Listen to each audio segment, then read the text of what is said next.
Then, to no surprise, Pastor Rick, the answer I received came without delay and centered around two very notable men, as found in 1 Samuel 17 and in 1 Kings 18.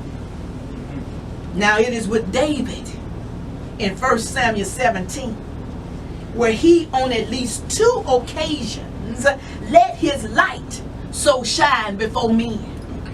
And when they saw his good works, they glorified our Father in heaven.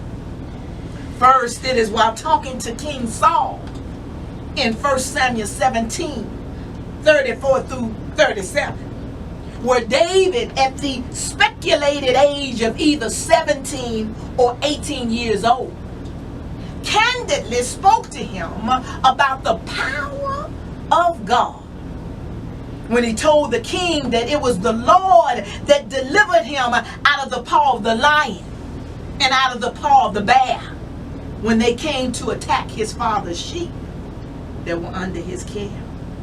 And it would be the same God, David said, who would also deliver him out of the hands of the Philistine named Goliath of Gath. So it would be with his testimony about the El Shaddai God that also equates to him letting his light so shine before men, where King Saul, in the latter part of verse 37, would then glorify the Father by saying to him, go, and the Lord be with thee, when he faced Goliath. Secondly, it would be while standing face to face with Goliath, who stood 9 feet tall. Just to put a pause right there, yesterday we were at Hallelujah McDonald's getting our morning breakfast. And hallelujah, we were on our way out, and this young fella stood up from the table that he was eating at. That boy was so tall, my God. I said, you know what? I know this is cliche. I know you get it all the time. I know people tell you, my goodness, you're tall. I said, but I got to tell you, my goodness, boy, you tall. And so your daddy came up, Pastor Rick came up to him, looked like a little boy, looked like he was 2 years old standing next to this fella. And so he said, he asked the next question that I'm sure the boy always gets. How tall are you? And the boy said he was what? 16. He said he was 6 feet 10 inches. Still going. Oh my God. He was almost as tall as this church we standing. I said, my God. He couldn't even stand it. You are a big one. And of course, you know, he was here from Africa, I believe. I don't want to put that on him, but that's what I assume. But he was going to UTEP to be a basketball player. Hallelujah. He said, I put his name out there. He said his name. His dad asked, what's your name? He said, my name is Bunky. So his dad said, well, you know what? We're going to be praying for you, Bunky, because, you know, we got a son. He go to UTEP, too. That's when the coach perked up. He's like, oh, yeah, okay, tell him to root for us. The next basketball game. But anyway, I digress. Let me go back. So as David stood before Goliath, who was 9 feet tall, he let his light so shine before men for them to see his good works and glorify his Father in heaven. When he, in verses 38 through 39, discarded the king's armor. And then in verse 40, took his staff in his hand, chose 5 smooth stones from the stream, put them in the pouch of his shepherd's bag, and with the sling in his hand, he approached the Philistine.